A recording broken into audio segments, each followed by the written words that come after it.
Congratulations. It's been a long journey here, the most fights going up to a championship for any female in UFC history. So to have that belt sitting there and knowing everything you've been through, what does it feel like?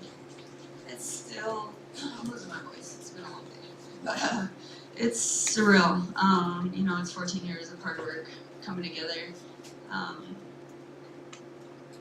don't know, I'm still trying to take it all in.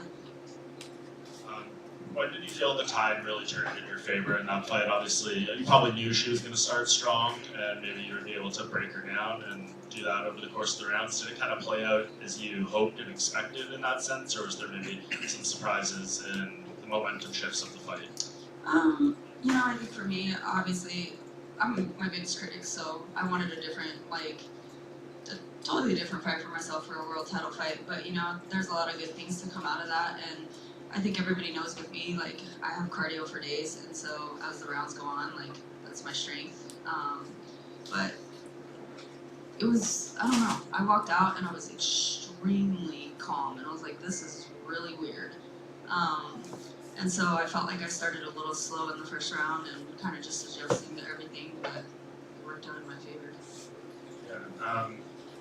Going through a fight like that, Dana was in here and he said, he loves you. We know you guys have like a long relationship and history together, but he said it drives him crazy that you never listen to your corner. Were you not listening as much as you wanted in that fight, or what's kind of your reaction to that statement from him? Well, my corners were yelling at me to let my hands go, and Dana has told me since The Ultimate Fighter, like, there's no reason I shouldn't be knocking people out.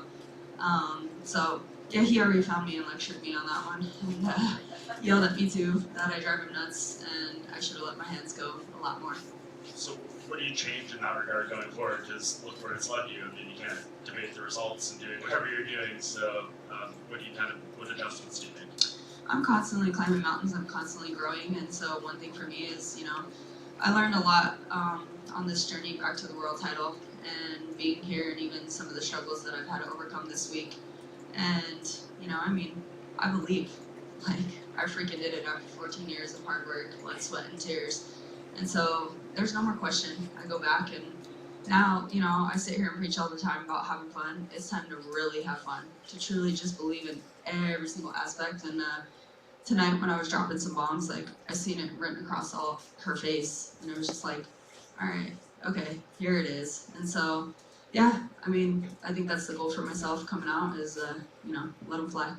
And just last thing for me, you called out Juliana Pena in the cage. Dana was here. He said that seems to be likely the fight based on her health.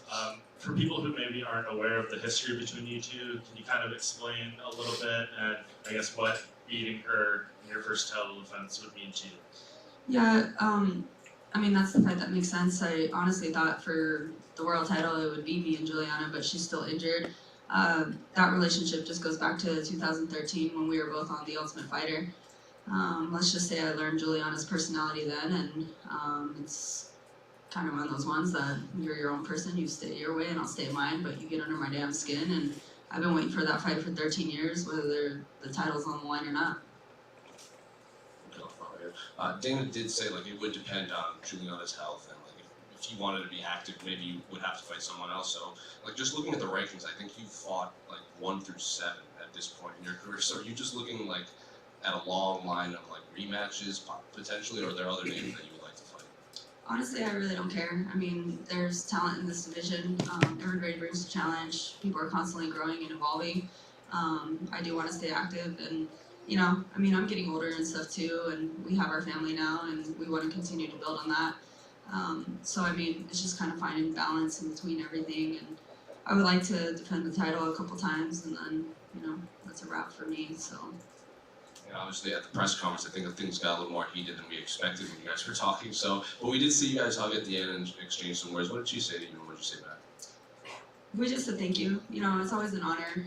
It seems these days that it comes down to a lot more entertainment. People have to talk crap to each other. I've never, when I started in this sport, that's not what it was about, and I'm still not that person. It did get a little heated at the press conference, but, she just came up and we thanked each other for sharing the octagon. It's always an honor. You have 2 people going out there and putting everything that we have on the line. So there's a different relationship that comes with that, and then, she just told me that it was a tough fight and it was hard for her, and you know, taking it as for what it is. Last one from you. What did it mean to have your family in there? You know, daughter, Tisha's in there. You got the new belt around. Like, I'm sure you wanted to win the title against Amanda all that time ago, but winning it for the first time with those two, octagon winning.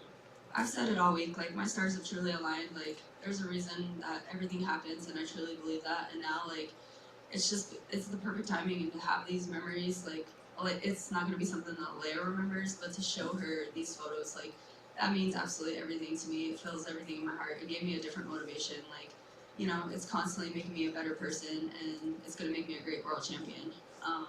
So just to have my family here, and I mean, it goes further than Tisha and Alea. Like, I'm surrounded by a huge supportive family, and then my coaches are my second family. So I just feel the love regardless. Like, I'm just blessed. Actually, one more. Have you thought about those conversations you're gonna have with her? Like, she's obviously not gonna remember them now, but you can pull photos up and be like, look, like, I had the belt and you were there. Yeah, I'm gonna show her how awesome it is, but I'm gonna remind her we're gonna do self-defense and no fighting. Raquel, at times, I don't know, the crowd got a little bit restless. Maybe the action wasn't going the way they wanted to go. Does that register at all during this 5-round fight with Mara? No, at the end of the day, like, they're not in there, you know? People, they look on the outside and they want to see different things, but when you're actually in there and you're putting in work, whether it's up against the cage or it's a grind, like, it's hard, it's tough, and positions are very different. So, I mean, of course, people, they hear fighting and they want to see knockouts, they want to see blood, like, people are just very aggressive with that, and that's going to be sports fans for you. But for me, like, at the end of the day, I had a goal, and whether it's pretty or not, like, I achieved my goal. Misha Tate, past opponent of yours, your coach on The Ultimate Fighter. I know it seems like a lifetime ago now, but she praised you guys on social media. She thought you guys had a great fight. What does it mean, you know, hearing about her support, and then other of your peers who probably sent you positive messages after the fight? It's absolutely awesome, you know. I mean, we're all out here, we're grinding and we're working hard. You're gonna have those athletes who they talk their crap and stuff, but you know, Misha, I mean, she's one of the pioneers of the sport, and I remember when I fought her back in 2016 now. At Madison Square Garden. After that whole fight, you know, we hugged it out and everything, and she told me one day I would be a world champion. And like, those are honestly words that I held very close. Like, she's done a lot of things for the sport, so to see where my career's grown to and like all the things I'm starting to accomplish and have accomplished, like, it means everything. How does it feel to join the list of mom champions? There haven't been that many in UFC history, but you're one of them now. It's wild. Like, I'm still taking everything in right now. Like, I have the UFC world title right in front of me. Like, I am the bantamweight champion of the world.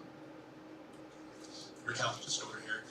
When you were at Media Day on Wednesday, you were stating how great your mindset was throughout this camp, going into this fight, and trying to just treat it like any other fight. Was that the case as the days got closer, the hours got closer, or were you just having a great poker face this week going into it?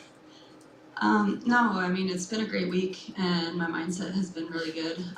Today was actually a very interesting day for me. Like, I mean, people want to learn the story behind things, and so this is one of them. Like, I woke up this morning, and to be in this position, like, this is something people dream of. This is what I've dreamed of, again, for the last 5 years, but this is something I worked hard for, and, you know, I remember back in the day, I said I wanted to be one of the first women into the UFC, and people laughed at me, and I was like, and then I'm going to be a champion, and people laughed at me again. And to get here, and I woke up this morning and like literally questioned everything. I mean, if you can't hear it in my voice, like, I woke up so sick, and I had to spend a lot of the morning talking with my coaches, my sports psychologist, Tisha.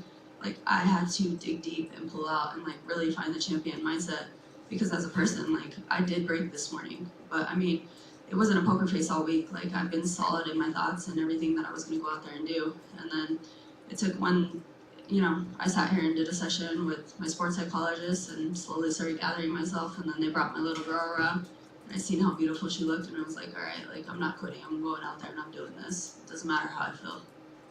Congratulations. Thank you.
too tired for that joke.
Yeah, I think so.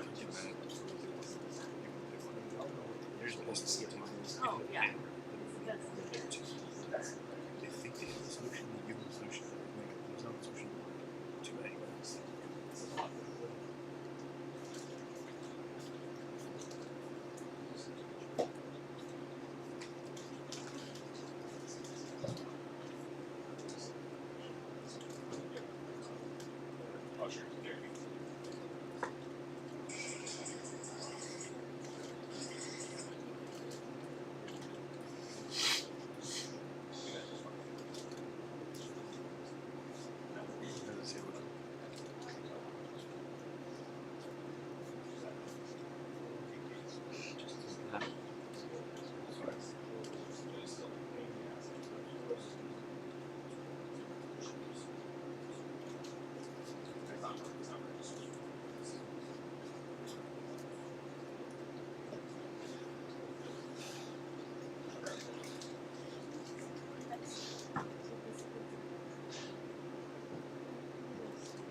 Got a problem.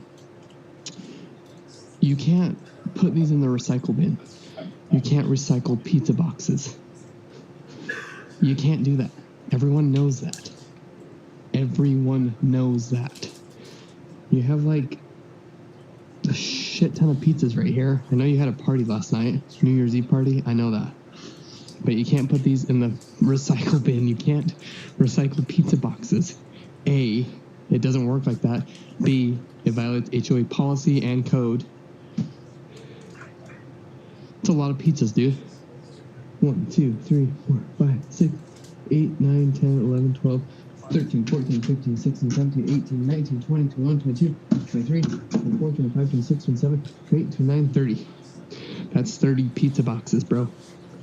At $10 a piece for violating code? What is that? 30 times 10, that's $300 in fines. Was it worth it? Probably not. Yeah, you should have thought about it.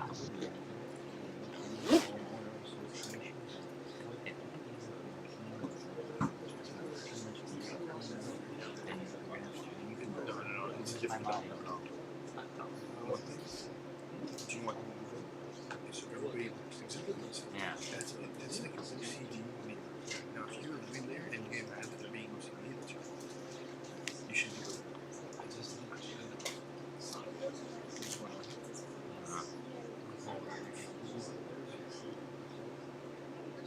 Oh, because it's not full all the way.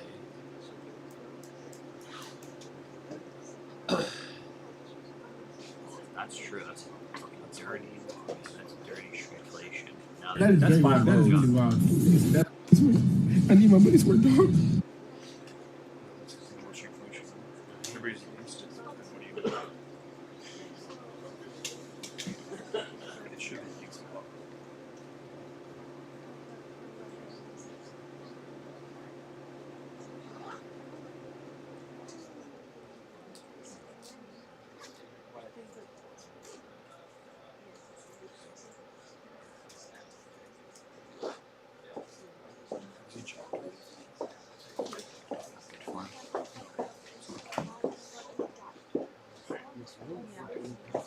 Did you go to college?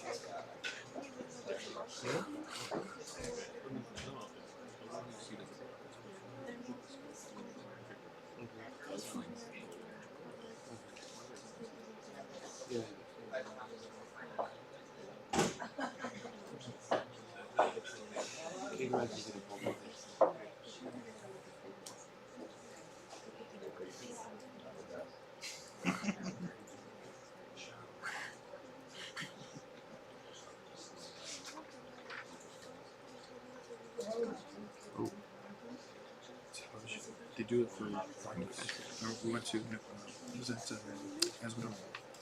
They were doing that. There's a whole show.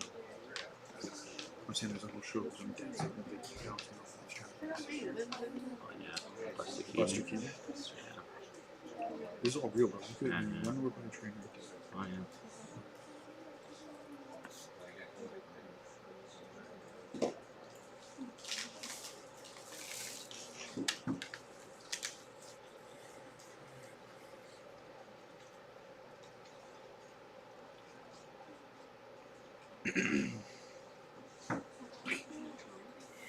What? Did you know there's no outtakes? There's no takes. No, Buster Keaton did crazy shit.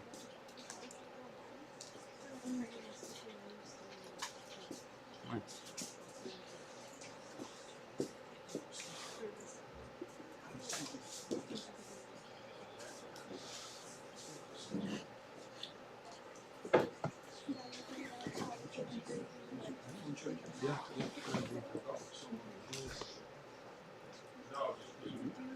Oh, I thought you were gonna connect it. It won't talk to everything there. You can have your iPhone. Yep.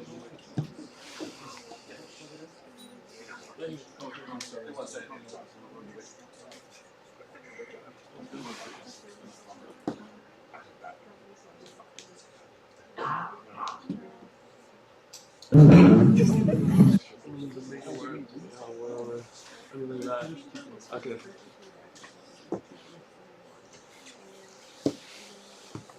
It's just a prank.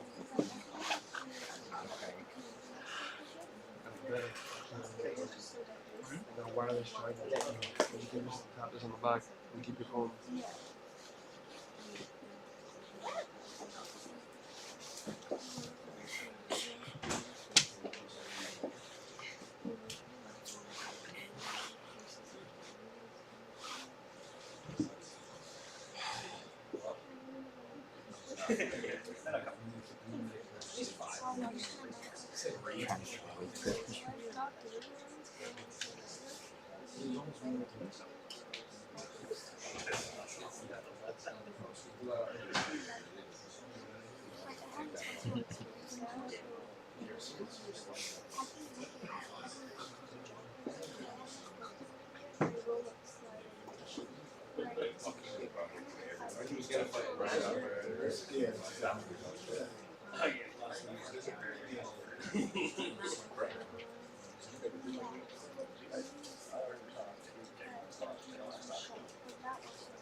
You know, he doesn't.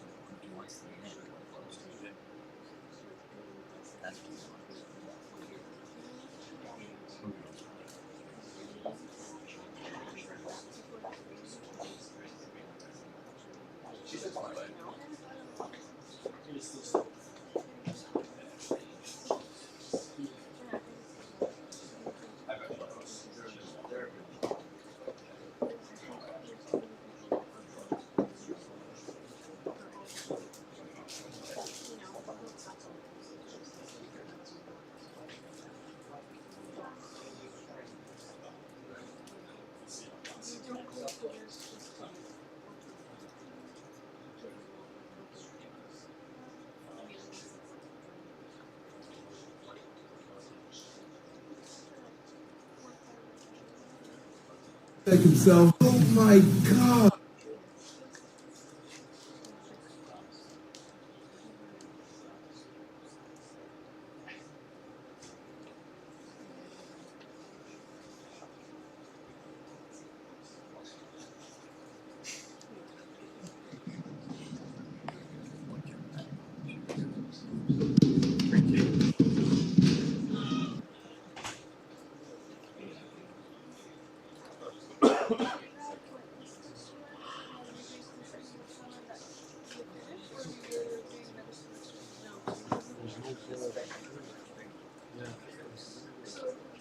Yeah, I was like for the stages.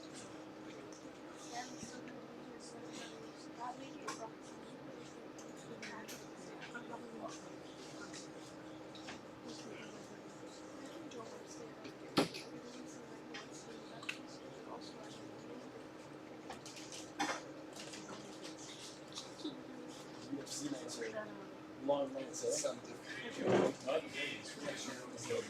Yeah.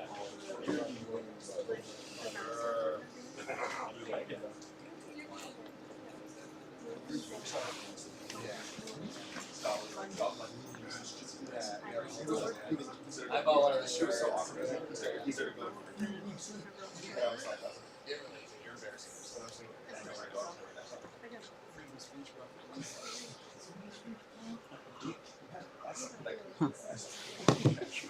It was homemade. No way. That's hilarious.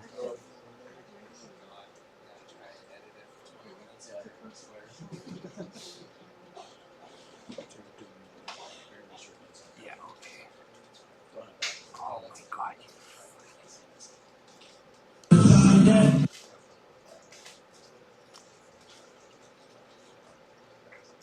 She's just funny.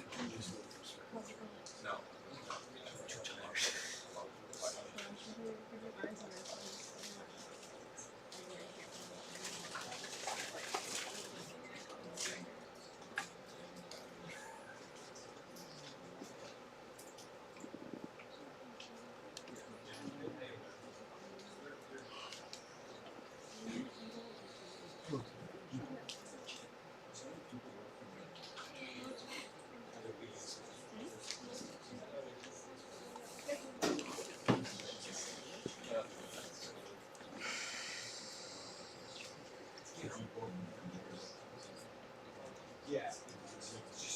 Like it's nuts because they did this. It's my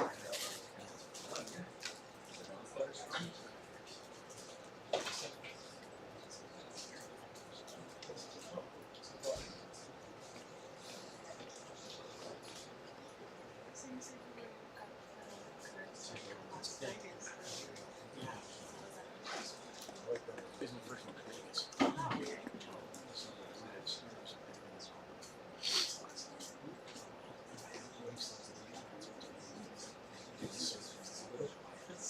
A circuit.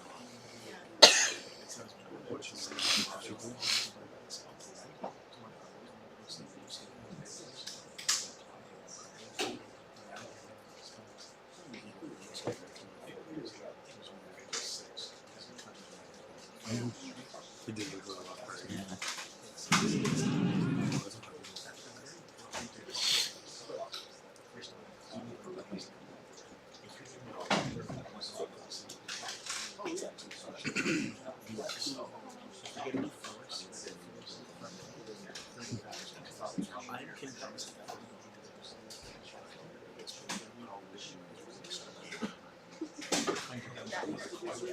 Some questions I don't know about. But no, it was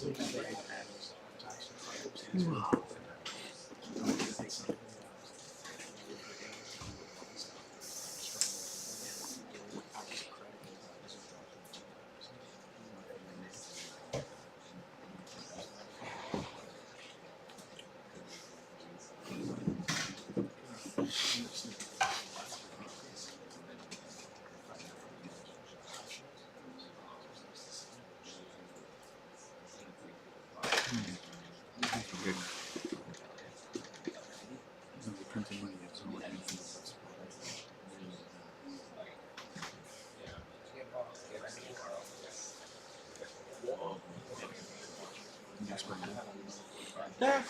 Sorry, that was a serious question. No. Yeah. Because they didn't really listen to me, but like, That's all. That's fair.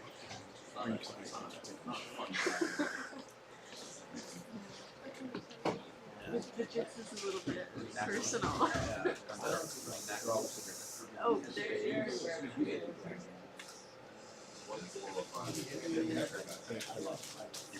That's fine.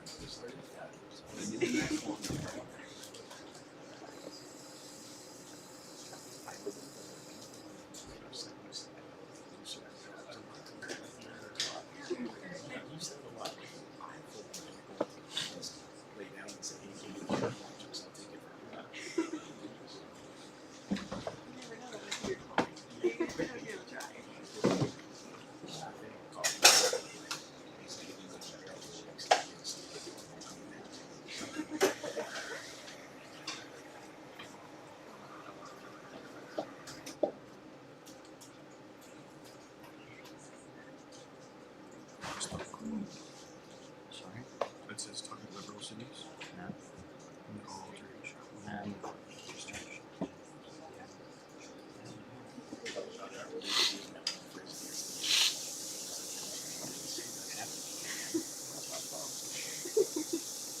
She's just like that. She really is.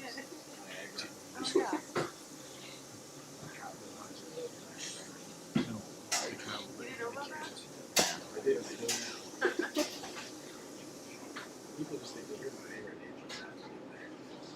Yeah. This is the I've seen a lot of they voted for this stuff.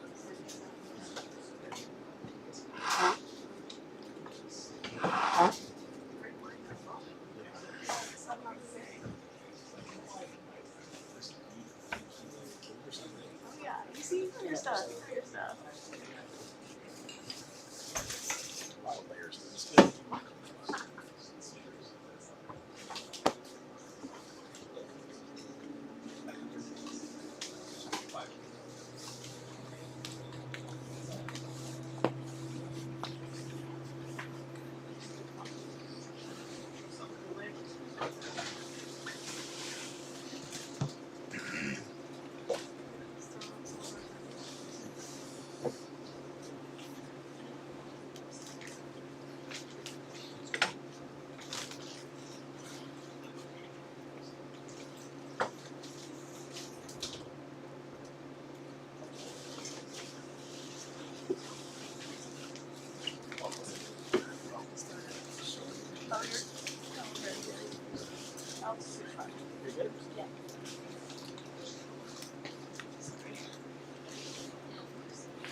this YouTube channel, this guy had no like crazy and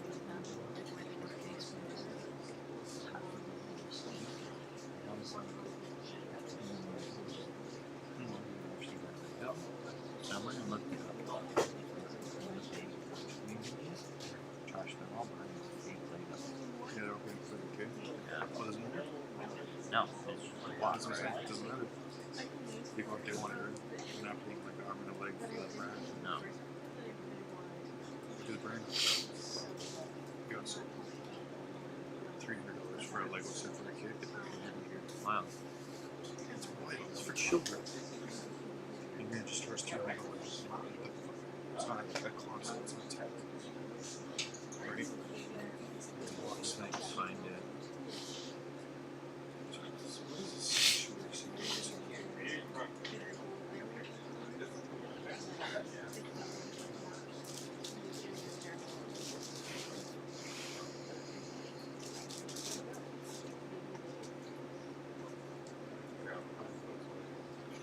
This website. Breakford.com. These are all fake Lego. You just sell like you can get entire bootleg kits, or you can just buy like one prison 1,000 red box. It's crazy. It's like a whole like world of Lego.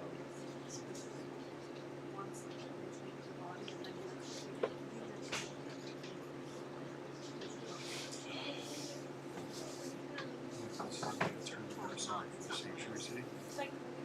Apparently, it's sanctuary cities are mostly in the United States and Canada. It's municipalities that basically say we won't deport you, we won't protect you, we won't do anything else, and you have to really live. And it's like, what are you talking about? You should definitely attack someone's here for these purposes and crime purposes. You can't charge a person that's not arrested. Are you gonna look for the guy that's walking the state to school?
Under normal circumstances.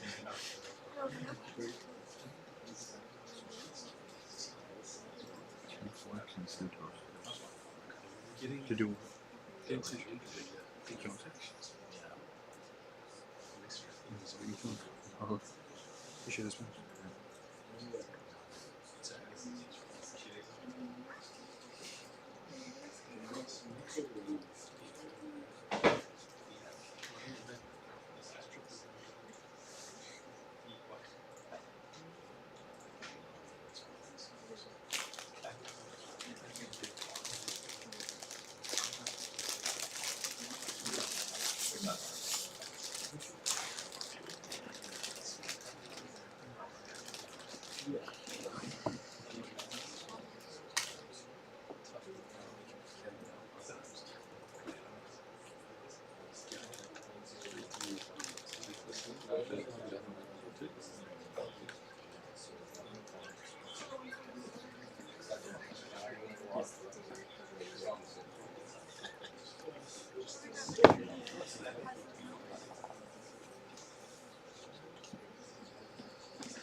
Never. No. Maybe one baby. But it's hard for these.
Yeah, here, apparently it's opening out tomorrow.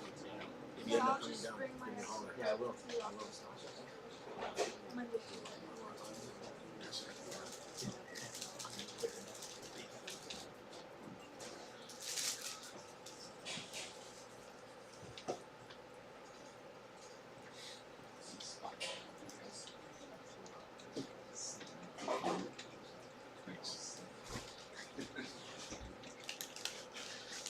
Give me a second. Yes.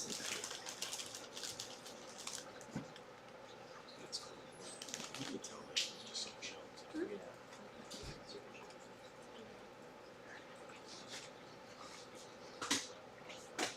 I think so.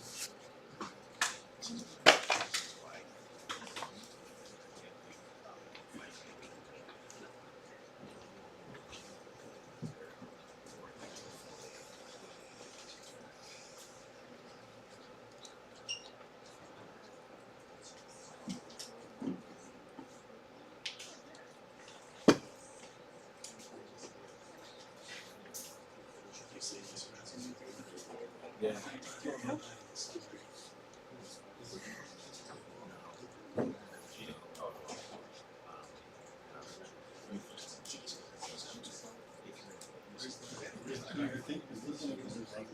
You know, He told me that was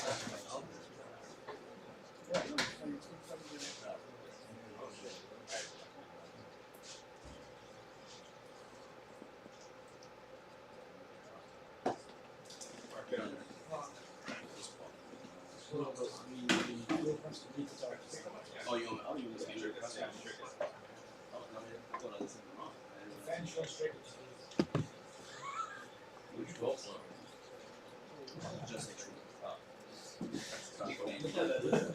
You saw any things I want to say on this? I feel like from COVID to this, anyway, from 6 feet apart to Asian industry. That was only a couple years ago. They can come back. You're setting up literally prime spots. You can say what they want to say. I'm like, why? Everybody's like pissing, getting pissed off at what's happening. I'm like, guys, you do this. People making decisions don't live there. Yeah. They don't have to suffer the consequences. At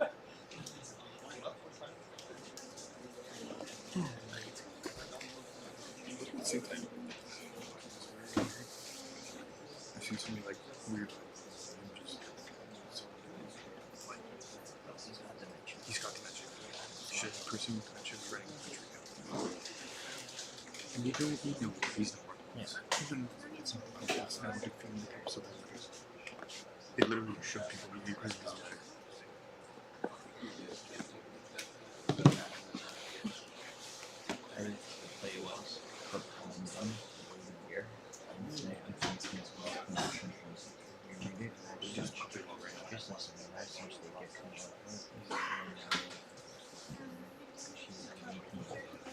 Right, I really didn't expect them to go this long. For sure. You know what? Condition has deteriorated. You know what I think? Do you think it's Are they? A lot of people know what. You could just do it faster.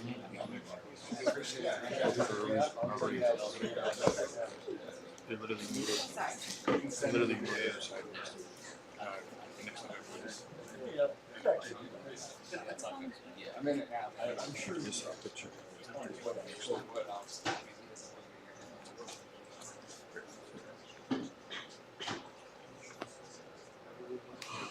We've had another one. He was just 24. Yeah, they were. They're all. And then the city is rich. There's not yeah. Yeah, for innovation, for business, not even.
Hello, hi, Mehmet. Morning. Anybody up for some breakfast? First of all, congratulations on the win. Great fight. Talk to us about the emotions of actually having that belt in front of you, winning the world title and becoming champion. Wow, I mean, let's just talk about the emotions I felt when we started hearing one judge, and now I go, oh shit. Because I honestly thought I did enough until this, it was a close fight, I've made no mistake. And I thought I had it, and then when that split decision came, I just went, okay, this is 100% 50-50. And when they said and knew, it felt like 15 years of work, of dreaming, of sacrificing, of everything came together in one single sentence. It's incredible. it feels surreal. It's amazing. The fight itself, right? It was very close. You know, some people are going to have it for him, some are going to have it for you. You are satisfied with your performance, and you do feel like you did enough to win the fight. Yeah, I thought I did enough to win the fight. It was definitely a close fight. I definitely gave him the first round, and I made the necessary adjustments to, you know, in the fifth round, I didn't really give him the round. I thought at the end, I don't know how they scored it, to be honest.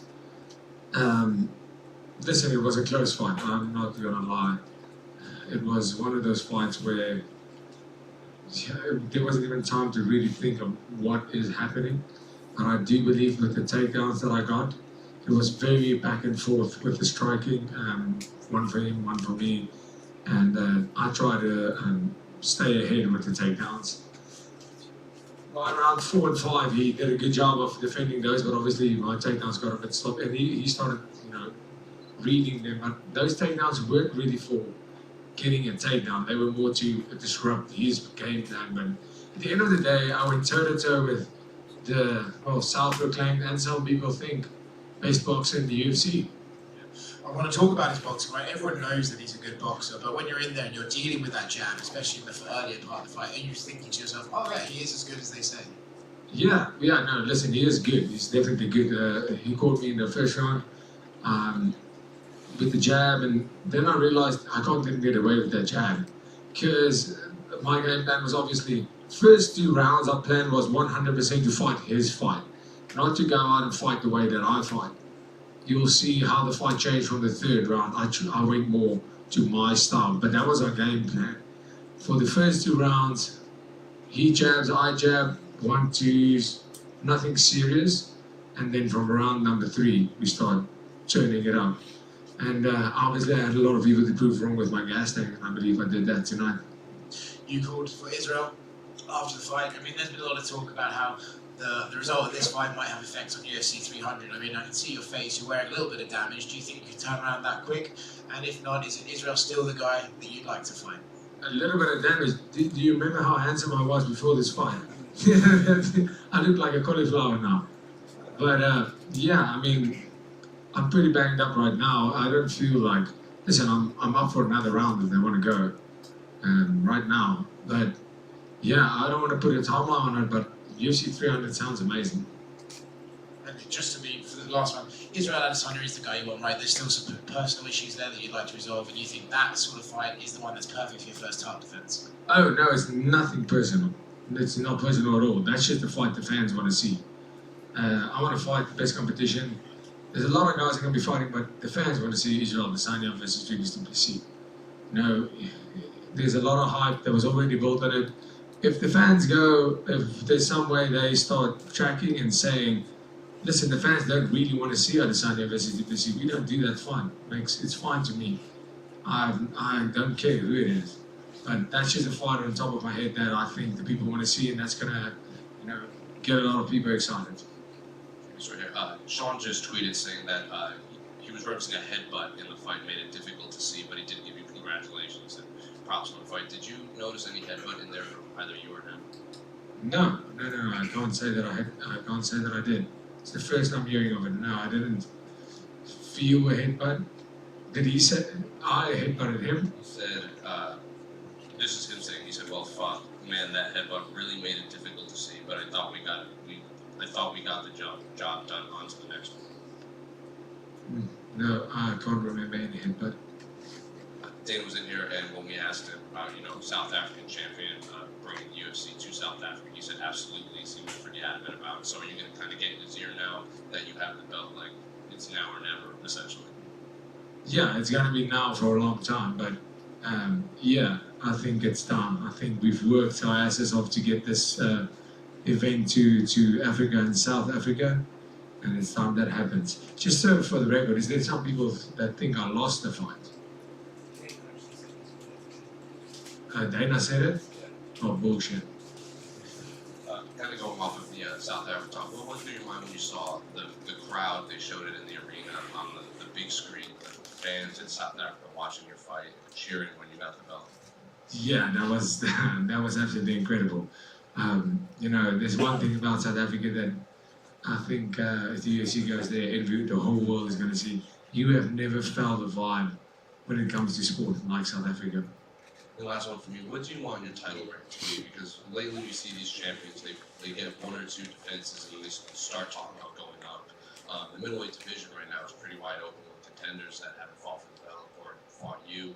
Do you want to, go after these title defense records? Do you want double champ status? What do you ultimately want your rank to be? Yeah, listen, I want to do what is expected because do I want double champ status? Absolutely.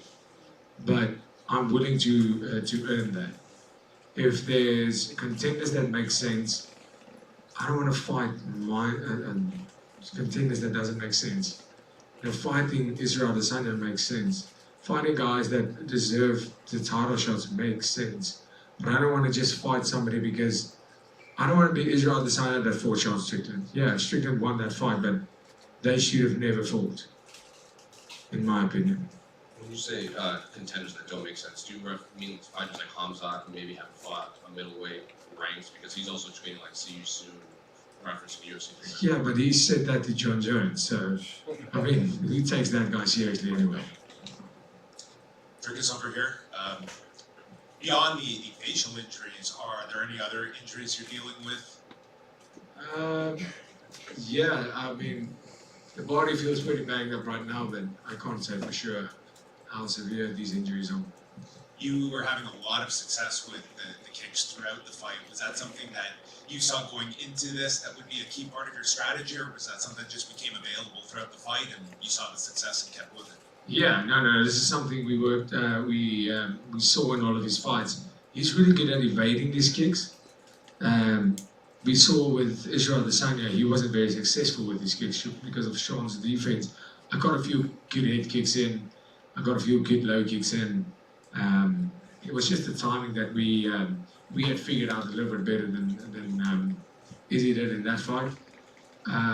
But yeah, anytime you're going to fight a guy with a strong and good jab, I thought, my coaches, Coach Manafis, he's obviously a genius when it comes to these things. We looked at the fight and said, that's how we're going to take care of a jab. And those kicks did start to hurt him by round number 3, 100%. And his jab became a lot lighter in that third round, definitely.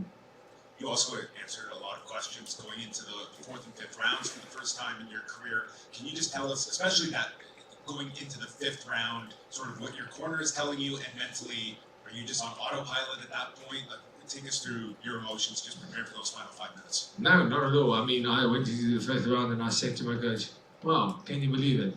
I guess I have a gas tank. And he said, this is the last 15 minutes of your life. And I said, damn straight. And, we basically, I was happy to be there in that 5th round. It wasn't autopilot at all.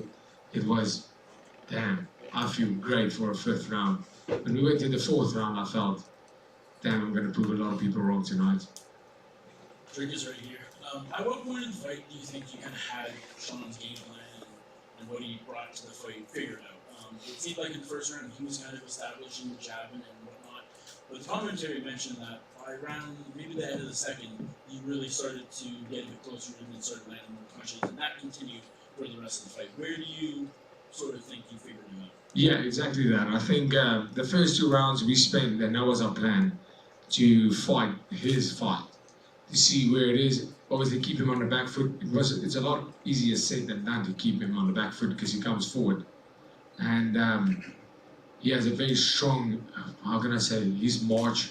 He doesn't storm forward, but he has a strong march. The way he moves, it makes it hard to push him backwards. But I just kept on putting the pressure on Sean every time he jabbed, moving forward. Yeah, I took a couple of punches more than I would have liked, but keeping him, every time he hits, I move in, I move forward. And, even him being the cardio machine that he is by the 3rd round, you can't keep on fighting with that kind of pressure. He got tired. And that's where I really started landing more and more. I think it was in rounds 2 or 3 when your eyes started really swelling up. Obviously, I think you can see out of it, but was there any issue, visibility issues, and was there a concern in the corner that you couldn't get worse? Yeah, I mean, kudos to the cutman on that. He hit me with a jab in the first. I didn't feel it really. I feel he got me, and all of a sudden I just felt this thing in my eye, but it didn't hurt. And his corner screamed and said, "He's already bleeding." And I thought, shit, am I really bleeding? And then in the second, he caught me on this eye again, I think. And all of a sudden, this eye went completely shut. Like I couldn't see, and I was like, come on, one eye? And that was the first time for me in a fight where my eye was completely shut for a while. Like I couldn't see. And then I went back to the corner. They put the ice thing on it, and the swelling went down immediately. So kudos to the cut man, it helped a lot. And then I cut him. We spoke about it in the doctor's rooms, and I caught him with a big punch, and his eye started bleeding. And I looked at the blood flowing, and I said, I hope that goes into his eyes. And he said, and I look at him, and I'm like, that has to be in your eyes, come on. And he went like this. And I said, gotcha. And he tried not to wipe, so I can't see it in his eyes. But then he just started wiping, and I was like, yeah, well, now we're level. And I started, so I mean, but all in all, I mean, Sean Strickland's an absolute warrior, and world respect for him. What's the biggest improvement you think you've made over the past 13 or so months? And the reason I say 13 is that dates back to your fight with Darren Till. That was a tough back and forth fight. You got the win, but it was not an easy one. And now you're knocking out Robert Whittaker, you're beating Sean Strickland for the title. What changed? Yeah, nothing changed. I just got my ring time. I just got my octagon time, and settled. Found a home in the UFC. Like I said, that's what I need. Found a home. We had some problems in terms of the conditioning, which we fixed. I feel incredible. I think it's just about finding your feet in that octagon and accepting and believing that you're one of the best in the world. I know you would have liked an early finish in the fight. Obviously, you don't get paid by the hour, but were you kind of happy as well to go the distance to kind of silence some of those critics that were saying cardio was going to be an issue in this fight? Yeah, I mean, that's a big plus point for the fact that we went 5 rounds, is the fact that I could, hopefully my cardio is a discussion of the past. If not, keep on doubting, I don't care. At your own demise, of course, but you know, if I'm going to do a decision like with the Brad Tavares fight, I said, if I have to go to a decision and I have to do it this way, any day of the week. I mean, I haven't watched the fight, but we got fight of the night, and it sounded like it was a banger. And in that case, I'm more than happy to go to the distance. How big of a boost was it? Your teammate won last night at Unified. You know, and that story in itself was kind of crazy with him coming to Toronto with you, getting the phone call, getting the fight, and getting a pretty big win there. How much did that kind of give you a little bit of boost going into to the title fight tonight? Yeah, I mean, I'm really happy for Marky Mark. Mark Hume, I honestly think he's the next guy to come in. You know, he didn't get a finish last night, but you know, it was a 10-day notice fight for him. He did what he had to do win that fight, so I'm really happy for him, and hopefully he gets opportunity soon. And you know, to be here representing my team, Team Shy, Team Victoria, you know, so many people are looking up to me and going, if he's there, I train with him, I can do that, and that means the world to me. Just last one from me. The crowd was chanting DDP. I know earlier in the week, you know, they're kind of pro Strickland, but how was your overall experience in Toronto? It really seemed like you won the fans over with that performance tonight. Yeah, I love Toronto. I have to say it's amazing. I'm staying a couple of days extra, but yeah, I mean Toronto. This whole week I said they might not be fans of me, but I kind of like it here. Triggers right up front here. Just to sort of follow up on that question, could you sense during the fight that the support was changing a little? Because I can tell you, it seemed very pro Strickland at first, and was till the end as well. But then your cheering section got super loud. Could you sense that while you were fighting? Yeah, no, I heard it when they started DDP. I was like, oh man, these guys ain't loyal. If the UFC were to go to South Africa, would it have to be Johannesburg or Cape Town? Is there another city I'm just neglecting to mention? No, yeah, well, it would probably be Victoria, Johannesburg, Cape Town, one of those. But I mean, there's a lot of great places the UFC can go in South Africa. And there's been a lot of great athletes to come out of your country. Where do you feel this ranks you among the best athletes that South Africa's ever produced? That's a very, very hard question. Right now, one of the best, and like I plan on being, I want to be known as the greatest ever. Just right here. I know you had mentioned a little bit ago, maybe the possibility of the future of being a double champion was an aspiration and a goal. The light heavyweight champion Alex Pereira was in Sean's corner tonight, and that news seemed to come out like a couple hours before the fight. Did you notice him there when you, I guess, were waiting for Sean to come out? What did you think of Alex cornering Sean tonight? No. I didn't notice him at all until I saw him in the cage after the fight. And, yeah, well, whatever. Were you a little surprised that they would jump in there and do that? Yeah, no, I'm not. I mean, take all the help you can get, man. Rick is just looking back quickly on sort of how you got here. How cool is it? It's a bit niche, but is it cool to be the only fighter who's ever won titles in EFC, KSW, and now UFC? Yeah, that's pretty amazing. You know, to go out and say every single organization I've ever fought in, I've been a champion is that's great. I mean, it shows consistency over a whole career. It shows consistency over my career since the age of 19. I've always had the aspiration, no matter where I am, no matter where I fight, to be the best. Keith Weeder, Ottawa Life Magazine. Congratulations on the win and realizing your dream. What is the next week going to look like for you in terms of like the celebration? Jeez, I don't know. I'll probably go.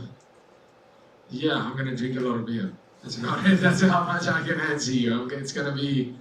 I'm gonna be in Canada and enjoy the food scene. Definitely eat a lot. Enjoy the Super Bowl Sunday. Or is it now? It's Sunday's tomorrow, right? No. But I mean, it's the playoffs now, right? Yeah, that thing. We don't have football in South Africa, so. But I know when they play, it's amazing. The vibe is awesome, and well, basically any situation where I can drink beer, it's going to be great. So there's going to be a party, and the food scene in Toronto looks amazing. So I'm going to test that out, and then we're going to South Africa, and then the real party starts. Nice. And a very touching moment in the octagon after with your family. I wonder if you could touch on that. Was you spoke about bringing about 100 or so people over for the fight, and obviously. Turned out the way that you wanted. It was wonderful seeing you with your family inside the octagon after. Can you encapsulate what that moment meant for you? Yeah, absolutely incredible. I mean, to have my mom and dad there, you know, both my brothers in my corner, meant the absolute world. My dad, you know, my first amateur world title, I fought for a K1 world title in Slovakia when I was 18 years old. And that's for a South African that was also unheard of, impossible. They said it won't happen. Even South Africa. The coaches in South Africa said that's not happening because we just don't compete at the level that these guys do. And I made it happen. I became a junior world champion. And I promised my dad that one day I will give him the UFC world title. I promised that. And to be able to see how proud my dad is of me and all the support and love that my mom and dad has been giving me my whole life, my whole career, and they supported this. They wanted this just as bad as I did. And to be able to give them this belt means the absolute world. I don't know. I'll see. That'll be nice. I would like a parade. Thank you so much, guys. I appreciate all of you. Thank you.